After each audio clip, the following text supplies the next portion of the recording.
It's interesting. கையில இருந்து rocket launch ஆகும்போது அது ஒரு தனி ஃபீல் தான். But how it's made and how it works. இப்போ நம்ம கிட்ட ஒரு அலுமினியம் ஃபாயில் இருக்கு. இப்போ இந்த மேட்ச் ஸ்டிக்கோட தலையை வெட்டி இந்த ஃபாயில்ல வச்சு இப்படி ரோல் பண்றேன். இந்த டாப் போர்ஷனை டைட்டா ரோல் பண்றேன். பண்ணிட்டு இந்த பாட்டம் மேட்ச் ஸ்டிக்கை ரிமூவ் பண்ணிட்டு இந்த ராக்கெட்டை இப்போ இந்த லான்ச்சிங் ராட்ல செட் பண்றேன். இப்போ லைட்டர் எடுத்து இந்த அலுமினியம் ஃபாயில ஹீட் பண்றேன். ஹீட் பண்ணும்போது உள்ள இருக்கிற மேட்ச் ஸ்டிக் ஹீட் ஆகி அது எரியுது.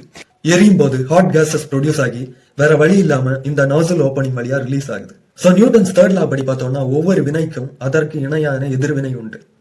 ஸோ இங்க இந்த ஹாட் கேஸஸ் ரிலீஸ் ஆகுறது வினை ஆக்ஷன், அது பேக்வர்ட்ஸ்ல நடக்கு. அதே இது ரியாக்ஷன் எதிர்வினை ஆப்போசிட் டைரக்ஷன்ல அது மூவ் ஆகுது.